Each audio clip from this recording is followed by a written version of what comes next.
Okay, for people who watched my preview, I have this. This is my hard drive that I use for recording my videos on because my computer, it's got a limited hard drive. It runs out of space relatively quickly. So I've got this one that's got a lot of space, but it sits on top of the computer in the corner here, and I had obviously moved it over a bit, and it was sitting right on basically the left click. So I have my mouse because I'm old, so I don't just use the. Yeah, I actually need a mouse. It makes me more comfortable. But it was left clicking when I was taking the book. I was writing down my time zone. I was left clicking, so I would put the book down to move the board, and then look back and go, oh, it's recording again. So that's what I was doing. I just moved it off the button. So it's a really high tech problem that need a really high tech solution. It's usually something like that. It's the kind of thing that somebody else might have gone, man, now I got to start over again. And I went, forget it. Forget it. I don't care. Do it live. We'll do it live. It's as close to an outtake as you guys are going to get. I don't have a lot of outtakes. And when I do, I don't yell and scream and throw things. It's really kind of boring. All right. So, news of the day is some good and some bad. Logan Couture's out at least 6 weeks with a fractured ankle. Now, if you load it up on TSN, it says out 6 weeks. If you load it up on Sportsnet, it says he's out week to week, which sounds more encouraging until you click on the article, and it says Elliot Friedman says 6 weeks. So it's at least 6 weeks with a fractured ankle. Now, if you saw that game the other night, he was reaching in. So under his gear, he was reaching in and holding on, and you went, okay. And the first thought of the announcers and myself as well was, did he get cut? But it's a fractured ankle, so it's broken. So I'm sure that felt horrible. I'm not sure if I fractured my ankle, if I would grab at it, or if I would just say, okay, this is where I need to die, because I've heard it's a very, very painful experience. So news goes from bad to worse for San Jose fans. It really does. You know, you guys are down, and you know the chances of making the playoffs are slim, and then the heart and soul of the team is out.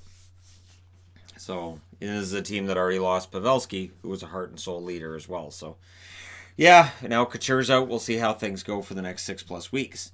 Dmitry Kulikov is returning for the Winnipeg Jets to make room for him on the roster. They've put Logan Shaw on waivers. Spoiler alert, Logan Shaw is going to clear. Nobody's going to pick up Logan Shaw. Sort of like Blandisi cleared for Pittsburgh. There's very little chance guys are going to get picked up right now. Unless somebody ends up on waivers we don't expect. So yeah, Logan Shaw played well enough for Winnipeg when he was in there as a replacement, but now he's been deemed to be expendable because Kulikov's back, which means Winnipeg's defense gets a little bit better in time to play against Boston. We'll see how that affects them tonight. Rasmus Andersson. So the debate I had with myself was Rasmus Andersson signing the 6-year deal. It's $4.55 million a year. Normally I would do a video specifically on that. But I'm choosing instead to throw this into the news of the day. It doesn't really change the picture for the Flames. They don't have anybody coming up for an extension that isn't expected to be moved anyways. I believe the only guys who are unrestricted at the end of this year are Talbot, Brody, and Hamonic. And Hamonic's been rumored to be on the move for a while, and Brody, there have been rumors on and off as well. And so I don't know that this changes the picture at all. And Anderson's an interesting player. He's in, I believe, his second full season with the team. His numbers are okay. And he's a top 4 defenseman, and he's being paid as one. I don't think that the numbers are completely out of whack. The way the contract extensions are paid out now, it's you pay a guy while he's young, you pay him for his prime years. And that's why veterans are getting squeezed out of the league. Because now NHL GMs seem to have learned their lesson from overpaying veterans in the past. And when we look back at some of the salaries that veterans were making 20 years ago, it is kind of ridiculous. And yet they were being paid based on their name, their reputation, and what they had done. And so Rasmus Andersson's being paid by the Calgary Flames based on what they feel he will do on the trajectory they have him on. And this is a contract that 2 or 3 years from now could very well be a complete and total bargain. So we'll see how things work out for the Flames. It's been a good season in parts. It's been a rough season in others, and I don't know what to expect from them. They showed last year they can be the best team in the West, but they've shown us at points this year they can look like a team that's not going to make the playoffs. And Andersson hasn't been a negative. His plus minus is a negative, but I don't think Andersson's had a poor season. And obviously they don't either because they're paying him with a major extension. So we'll see how this affects things going into the deadline. I think it's just they wanted to lock him down rather than, again, the restricted free agents last summer really, I think, scared other GMs. And in the case of Calgary, they went through this with Tkachuk, and they're looking and going, you know what? We don't want another Tkachuk situation. So we'll get Rasmus signed, and we'll get that dealt with. So, like I said, I'm deciding to throw this in here. We may take a further look at teams around the deadline and what their way forward is, maybe teams after the deadline, and say, all right, so now what's going to happen? Although after the season's over, I also do the going forward series, so maybe some of this is best pushed until April. Now, Rangers news. No discipline for Ryan Lindgren. I'm going to do something I don't normally do. I am going to give a tip of the cap to the NHL Players Safety Department, because here's the thing. The Department of Player Safety comes out after that game and says, we're going to have a hearing for Ryan Lindgren. People come out and say that hit was clean. And for me, I'm looking at it going, well, I guess they deemed that there was primary point of contact was the head. The Department of Player Safety came out yesterday with a 2-part tweet and said, we've decided it's a good hit. It's not worthy of a suspension or any kind of discipline. And there was immediate and swift condemnation on Twitter, because that's what happens. At this stage of the game, Department of Player Safety can't do anything that's going to make people happy. And at the same time, I appreciated their explanation for why they felt that it wasn't worthy of a suspension.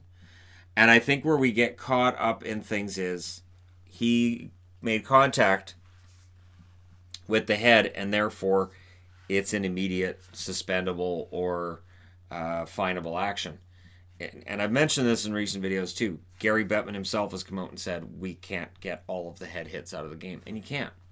And basically here's why. If I'm going in to hit somebody, they could change the angle that they're on from me, and all of a sudden now I'm charging straight at his head.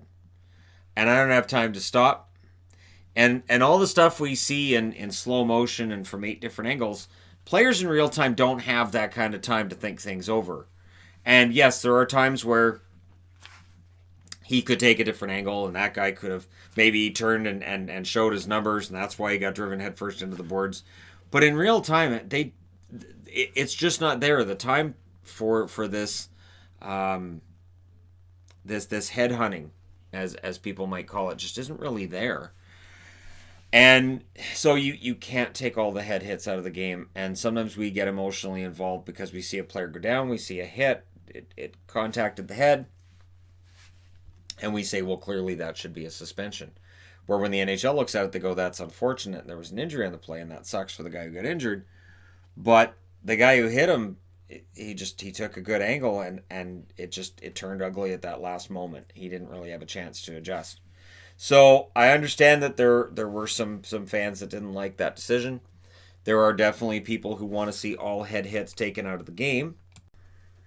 And while I agree that the predatory hits have to be taken out, the hits where, a guy just comes in and just drills the guy, the padding right in the jaw, yeah, you got to take those out.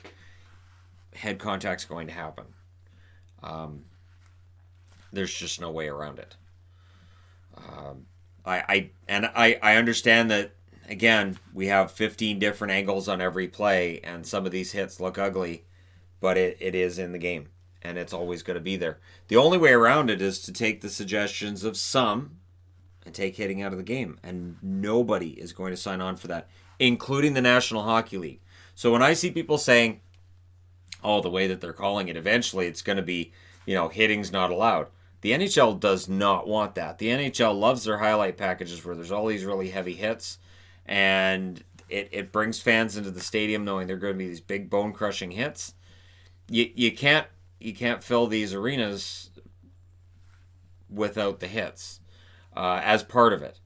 And, we go to see goals, we go to see fantastic saves, but the hits are in every highlight package. And sometimes some of those hits will involve head contact as well. So, while I understand some of the outrage about the Lindgren thing, I'm also tipping my cap, again, to Department of Player Safety for what I think was a braver call. Would have been easy for them to call Lindgren and go, you know what? For that hit, we're going to fine you $2,000. And then come out and go, he's been fined for a hit. And then that way, everybody'd be upset. So, there are some that are upset that this was even a conversation, that say, I was a clean hit anyway. Why did you even have to call him as a clean hit? I could have told you that last night. And, so this continues to be a topic of conversation. It will always be a topic of conversation in the NHL. I don't think it's going anywhere.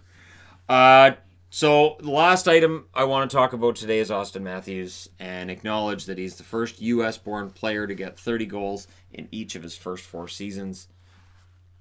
That is a large accomplishment for him. And I know people are going to say, didn't Modano do it? Oh, no. Modano at least had one poor season in there. And no. Modano eventually became this tremendous scoring machine, but he did have his struggles early in his career. Matthews, the sky's the limit for this kid.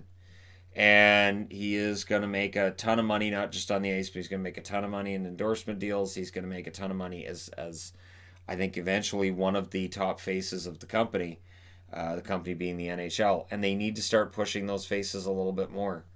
One failing for the NHL when it compares to the other major sports is they don't really push the faces of the league to casual non-hockey fans.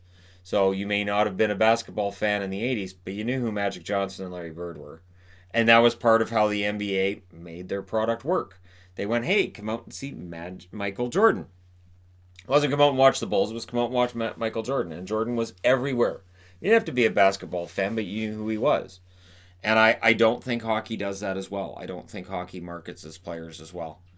I'm still floored at how popular baseball is overall, because it can be kind of a dry sport, kind of hard to watch. Games get way too long. But man, do they know how to market their stars? They do a good job of that. So it is something the NHL needs to work on, maybe with Auston Matthews, who again, U.S. born, from a southern state too. Maybe he'll be the guy who's put out there as one of the bigger stars of the game. And again, I think it's a fantastic game, so I'd like to see it marketed well, and I'd like to see it grow. But we'll see how that goes, and we'll see how many goals Matthews ends up with this year. I'm thinking at least 50. He's got 31 right now, at least 50. And from then on, he should be a 50-goal scorer every year. He's that talented. But we'll see what happens. Let me know your thoughts in the comment section below as always. Don't forget to hit like and subscribe if you're browsing your way through. You just happened upon this video. Thank you guys so much for watching, for all your support. It means a ton. I will talk to you again soon.